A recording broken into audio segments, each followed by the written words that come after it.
is Benny jumping for joy as his owner returns home to Texas from a 6-month deployment in South Korea.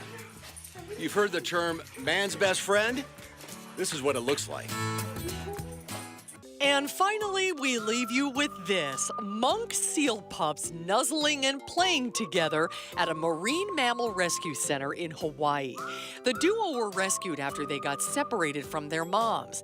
They'll be released into the wild again when they're grown and able to find food on their own. This is a good way to end the week. With intern Louie, that's this week's Lowdown. Thank you, Lola. Look at that. We have to head to the Milwaukee Zoo. You enjoy your week off next week. I will. We'll see you. Susan will see you on Monday. News 3 at 5 starts right now. Right now at 5, Hurricane Florence now responsible for at least 5 deaths as it continues to pummel the southeastern seaboard. A car slams into a home in Cottage Grove. We'll hear from the family that was inside at the time. And later, a pair of new assistance programs announced today to help home and business owners recover from the historic flooding. This is News 3 at 5. And thanks for staying with News 3. Florence is battering the Carolinas after coming ashore this morning as a Category 1 hurricane. It's been downgraded now to a tropical storm, but the massive, slow-moving storm is still expected to dump between 1 and 3 feet of rain on the area over the next few days. Florence is being blamed for at least 5 deaths, including a mother and a baby who died when a tree fell on their home in Wilmington, North Carolina. Some streets in North Carolina looked like rivers as rescue crews worked to pull trapped people from their homes. Officials say the storm surge has reached up to 10 feet in some areas. We're liable to have flooding all over the state because this is something that we have not seen before. This much rain, a hurricane staying on top of us for this long. The storm knocked out power to hundreds of thousands of customers, and that number is expected to rise. All right, let's check in now with our chief meteorologist, Gary Canalti, the latest on this storm as well as our first alert forecast. Gary? Well, as we've been saying for the last few days, because of Florence on the East Coast, our weather is staying quiet. But first, let's take a look at Florence. This is the latest high-resolution Doppler radar image showing the eye of the storm just southwest of Wilmington, North Carolina. Now a tropical storm, but a tornado watch is in effect across much of eastern North Carolina. Many areas are under flash flood warnings. The 48-hour precipitation estimates, you can see areas generally between about 15 and 20 inches of rain so far, and more rain is on the way. Latest information, maximum sustained winds 70 miles per hour, moving very slowly to the west at 3 miles per hour. As we check out the forecast from the National Hurricane Center, maintains a fairly strong tropical storm before it downgrades into a tropical depression. But the slow movement will bring plenty of rain to the Carolinas and then eventually up into parts of eastern Kentucky and Tennessee and West Virginia. And then the storm will head back through New England and out into the Atlantic Ocean by the middle part of next week. Tropical storm actually has a tropical storm warning in effect for most of the North Carolina coast as well as parts of South Carolina. Additional rainfall from the U.S. GFS computer model, 15 inches or more around the Wilmington area, and the European computer model has that 15-inch area into parts of South Carolina as well. So one way or another, most of that area is going to get another foot to maybe foot and a half of rain. On weather track, things very quiet across Wisconsin. We have plenty of sunshine today. Low temperatures started out in the middle 50s to around 60. Temperatures so far have warmed up into the mid to upper 80s away from Lake Michigan. Lakeshore areas in the 70s, but here in Madison we're at 84. Dew point temperatures also starting to climb up into the lower to middle 60s, so it feels a little more humid out there. And by tomorrow morning, look for temperatures to drop to the upper 50s. For tomorrow, look for a partly sunny and warm day with a high temperature of 82. That's your first alert forecast. All right, thank you, Gary. Nearly 30 homes in the village of Brooklyn were evacuated this morning in response to a natural gas leak. The Dane County Sheriff's Office says a backhoe hit a gas line on Kirch Street, forcing the evacuation of 28 homes. It was eventually capped more than an hour later, and people were allowed to return to their homes. Efforts to repair our area following historic flooding are ongoing. Today, Governor Walker announced nearly $3 million in emergency funding for parts of Highway 14. Our Keely Arthur has a closer look, and she joins us from the News Center. Keely? $2.8 million put toward bridges on Highway 14 near Black Earth, which really serve as the main way to access that village. Right now, both are inaccessible following that end of August flooding. Reconstruction starts Monday. It won't be complete until November, but the Department of Transportation says that's relatively quick, all things considered. We did explore other options. Temporary fixes just weren't going to be sufficient under the circumstances. Providing a temporary bridge, for example, was something we examined. But ultimately, putting in temporary structures would have delayed the completion of the permanent structures. The lead contractor, Kramer North America, was at the site today assessing plans.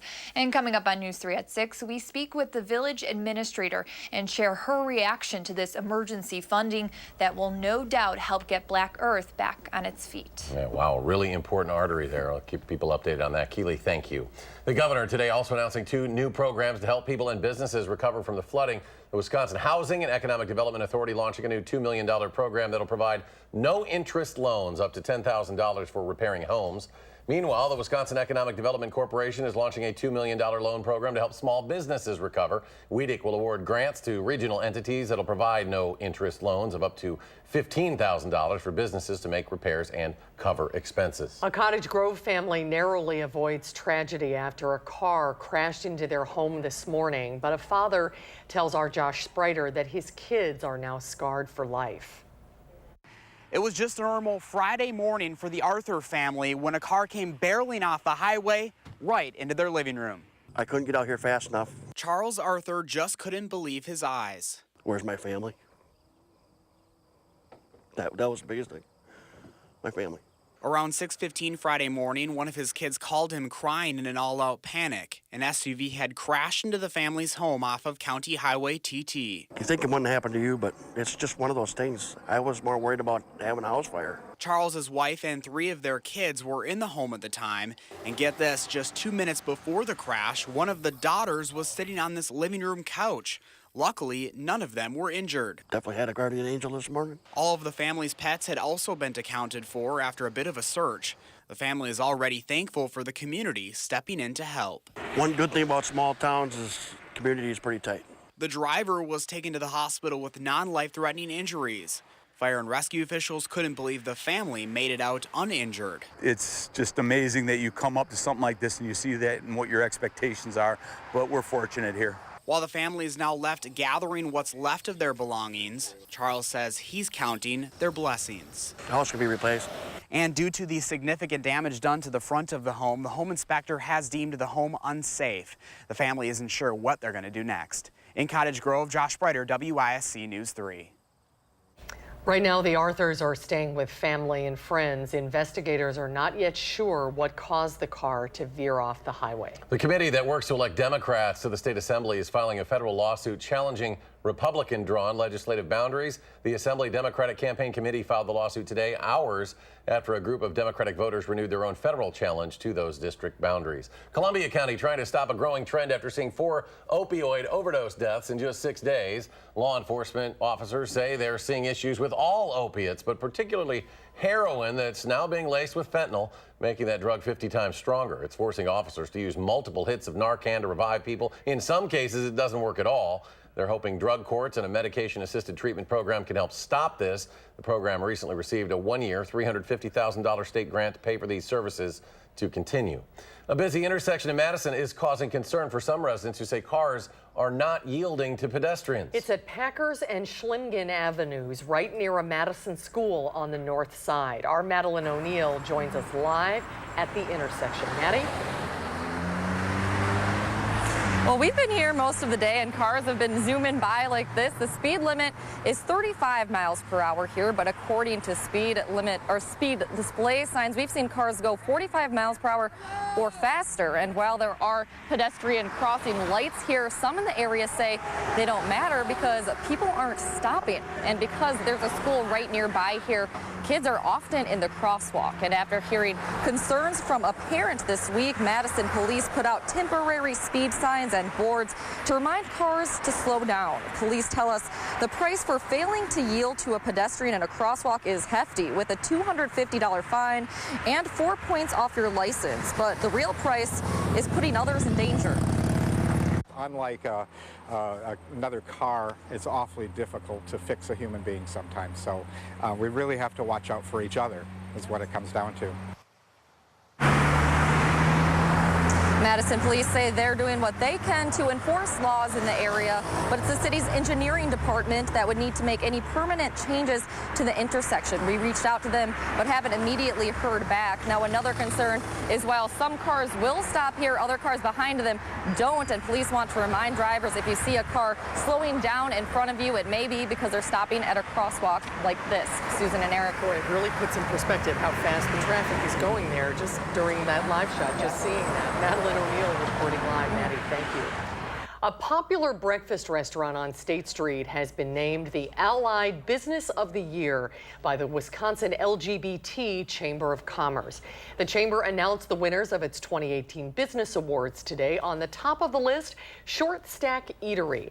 The awards recognize contributions made by members to build a more diverse and inclusive business community in Madison. A new fishing pier built for accessibility was dedicated at Vilas Park today. The Building Trades Council and the Union Sportsmen's Alliance renovated the once abandoned pier to make it usable again, and this time it features handicap accessible features like a ramp and new decking. It took nearly 200 hours of work and $22,000 to complete the project.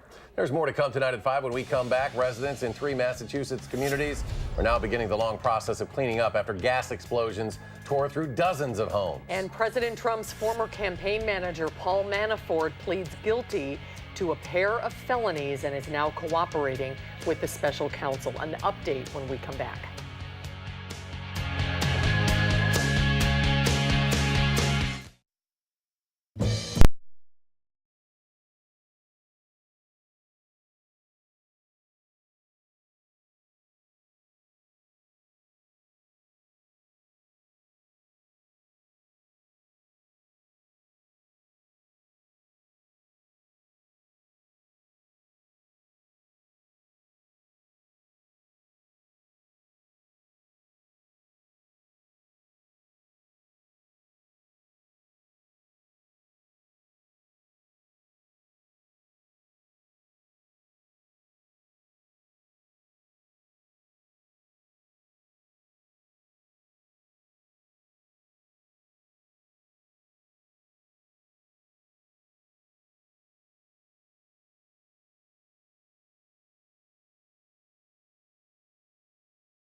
this will not be a simple process, and doing it right is essential to making sure everyone remains safe.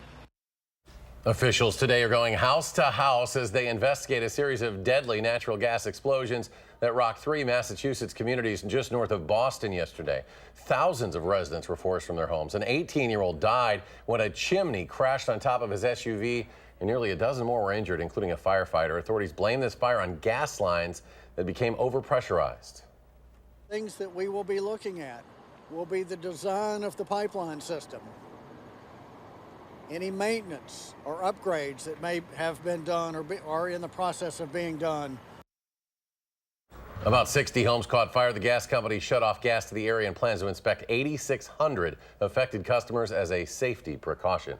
A developing story out of Washington: Paul Manafort has agreed to a plea deal and will cooperate with the investigators looking into possible collusion between Russia and the Trump campaign. The agreement was announced this morning in federal court, where Manafort pled guilty as part of the deal. Nicole Killian has more details from the White House. Paul Manafort struck a deal with prosecutors and pled guilty in a Washington, D.C. court Friday morning. Manafort now admits to charges of conspiring against the United States and obstruction of justice. The maximum sentence for the 2 charges is 10 years. He wanted to make sure that his family was able to remain safe and live a good life. He's accepted responsibility, and this is for conduct that dates back many years. As part of the deal, President Trump's former campaign chairman has now agreed to cooperate with special counsel Robert Mueller as part of his investigation into possible collusion between the Trump campaign and Russia. Manafort had reportedly been reluctant to cooperate with Mr. Mueller because he was hoping for a pardon from President Trump. Manafort has fought all of the charges against him, even going through with a full trial last month. That prompted President Trump to tweet, "Unlike Michael Cohen, he refused to make up stories in order to get a deal. Such respect for a brave man." It's called flipping, and it almost ought to be illegal. You get 10 years in jail, but if you say bad things about somebody, in other words, make up stories, if you don't know, make up stories, they just make up lies. In August, Mr. Trump's former personal lawyer, Michael Cohen, agreed to cooperate with Mueller's team. Cohen admitted to paying off adult film actress Stormy Daniels in coordination and at the direction of then-candidate Trump in order to influence the election. Nicole Killian, CBS News, the White House. The White House says Manafort's guilty plea is unrelated to any of the work that he did for the Trump campaign. And they insist President Trump himself has done nothing wrong.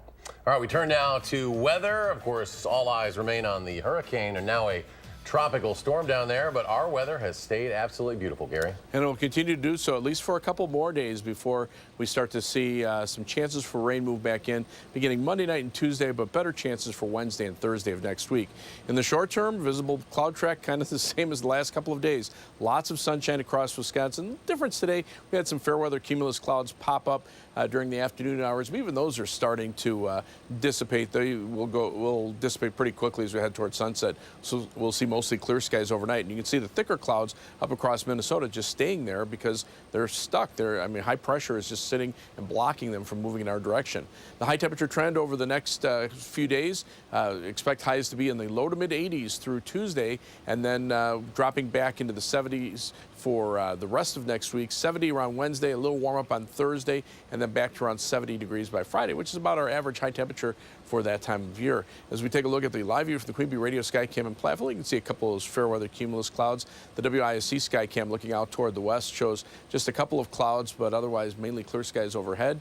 The Edgewater Skycam downtown Madison looking at Lake Mendota. The water level still high, starting to come down a little bit. High temperature today 84, the low temperature 55, so well above the normals of 73 and 51. We're at 84 now with partly sunny skies. The air is calm. The dew point temperature has crept up into the lower 60s. You feel a little more humid outside, but it's not terribly humid yet. On weather track, you can see Florence now as a strong tropical storm, but continuing to dump heavy amounts of rain over much of the eastern Carolinas. Out in the Atlantic Ocean, there's Tropical Storm Helene to the northeast, and then down in the bottom part of the picture is the remnants of what was once Tropical Storm Isaac. And in southern Texas, you can see some tropical moisture from another depression in the western portion of the Gulf of Mexico. Probably won't develop into a full-fledged tropical system, but it'll bring heavy rain to southern and central portions of Texas. But take a look at our part of the Midwest. Hardly a cloud to be found, and that's just because of high pressure that extends from Missouri back into Michigan. And temperatures are pretty warm for this time of year, mainly in the 80s with a few 90s from southern Wisconsin, or actually from northern Wisconsin, northern Michigan, all the way down into parts of Kansas and Oklahoma. Now, behind a couple of cold fronts, the temperatures drop off to the north and west, but that cool air is going to be bottled up for the time being until those highs can move off to the east. And that won't happen until Florence heads into New England and then out to sea early next week. So dew point temperatures now in the low to mid 60s will creep up a little bit, so it'll feel a little more humid. But on future track, you can see the clouds staying to our north and to our west, and our skies staying generally clear here. And that takes us right through the weekend and into the early part of next week. The next main weather system probably won't affect us until Monday night or Tuesday. You can see the moisture from Florence well to our south and to our east. So our forecast calls for a low of 58 tonight with mostly clear skies. Tomorrow, partly sunny and warm again with a high of 82. As we look at future track, plenty of sunshine or clear skies for tonight. Low temperatures dropping to the upper 50s. Highs tomorrow, lower 80s with partly sunny skies. Back down into the upper 50s and low 60s for tomorrow night, and then back into the lower to middle 80s on Sunday. Rain chances, I think, if there are any, will be very close to Lake Michigan. 7 to 10 day forecast, those temperatures staying on the warm side through Monday and maybe Tuesday up to about 80, but shower and thunderstorm chance from Monday night into Tuesday. Best chances of rain Wednesday and Thursday with showers ending Friday. Next weekend, just a slight chance for a shower now on Sunday with high temperatures lower 70s, and then a little warm up toward the beginning of the following week with some thunderstorm chances at that time. As we look at first alert traffic, of course, on a Friday, you expect the Beltline to be slow. This is the view from the Beltline camera, the DOT Beltline camera at Rimrock Road. Right now, we're seeing delays on the eastbound direction from around Rimrock Road all the way back to Verona Road. Westbound, we're seeing just a few delays, and also some delays north and southbound on Stoughton Road. Right now, about a 25-minute commute eastbound on the Beltline from University Avenue to I-3990, 27 minutes back in the westbound direction. Heading out of Madison, 28 minutes down to Janesville on I-3990 from the Beltline, 20 minutes out to Sauk City on US 12, and 16 minutes to Sun Prairie on US 151 East Washington Avenue. That's your first alert traffic. All right, thanks, Gary. Still to come tonight, after nearly 80 years of production, the iconic Volkswagen Beetle, soon to be a thing of the past. The story next.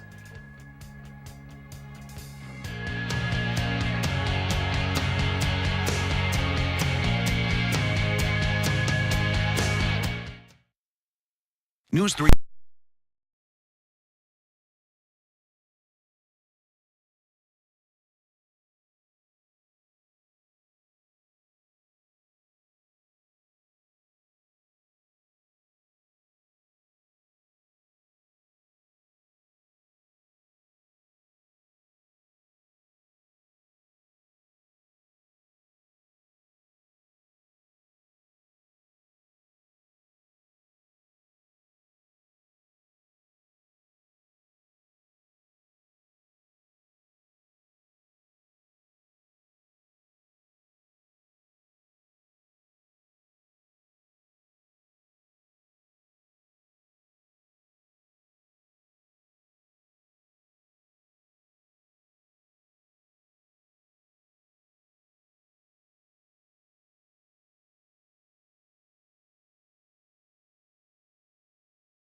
Welcome back. The cost of living in the U.S. ticked slightly higher in August. The Labor Department says consumer prices inched up 0.2%, and inflation has slowed over the past year. However, an escalating trade battle between the U.S. and China is expected to push costs higher. More than 1 million pickup trucks and SUVs are being recalled by General Motors, the car maker issuing a recall for certain 2015 Chevy Silverados and GMC Sierra pickups and some Chevy Tahoes and Suburbans. Other models under the recall are the 2015 Cadillac Escalade and the GMC Yukon. The problem, power-assisted steering can momentarily shut down, increasing the risk of a crash.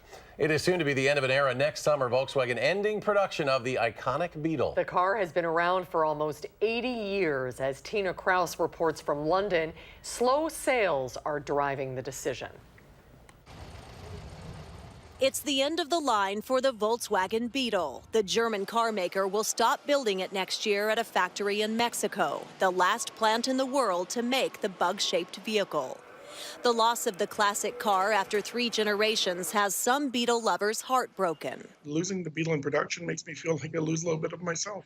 The original VW Beetle was created in 1938 on Adolf Hitler's orders. He wanted a cheap, reliable people's car.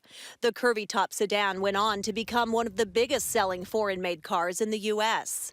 In the 60s, it proved popular with hippies and found further fame in the Disney film The Love Bug, featuring a Beetle named Herbie with a mind of his own. Nice going, Herbie. We've almost got it.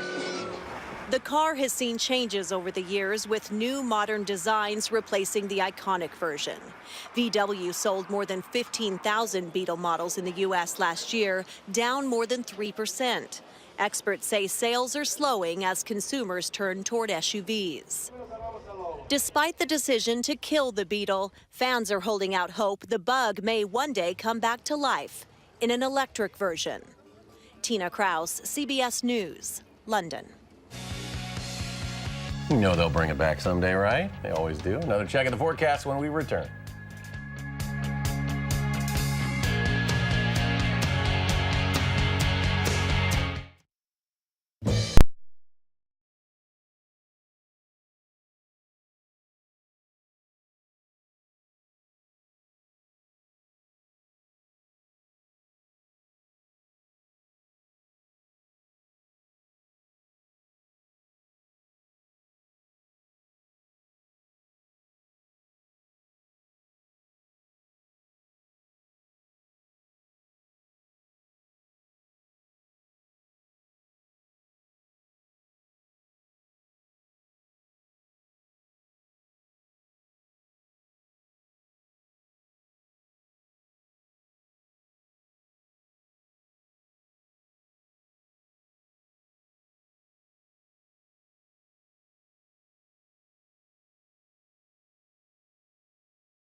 On tonight's CBS Evening News, Florence turns deadly and continues to drop historic amounts of rain on the Carolinas. We will check in with our team spread across the storm zone on tonight's CBS Evening News. Finally at 5, the Milwaukee Zoo has announced the birth of its first red panda cub this week. The new female cub is unnamed at this time. The zoo says the cub is doing very well because the youngster is still getting acclimated to her new surroundings. Animal care staff is allowing her plenty of time to become comfortable before her introduction to visitors. It's the zoo's hope that she will make her public debut in the next few weeks. See, Gary, So not all cubs are struggling these days. My bad, Gary. I know I touched Pretty your nerve. good. Hey, Gary, the weather is beautiful. It is, and it's getting a little warmer, a little more humid. Right now, our temperatures are in the middle 80s from Madison westward, lower 80s east of Madison. A little cooler near Lake Michigan, lake breeze there, keeping temperatures in the 70s. But those dew point temperatures starting to creep up into the mid to upper 60s. So you factor that together, we're starting to see heat index values as high as 90 in Boscobel here in Madison. It feels a degree warmer than the actual temperature. Look for high temperatures in the lower 80s for tomorrow and Sunday, mid 80s on Monday. Again, a little more humid. Some thunderstorm chances Monday night and Tuesday. Better chances Wednesday and Thursday. A little cooler next week, though. That looks beautiful. Thanks for joining us. We're back in 30 minutes for News 3 at 6. CBS Evening News is next.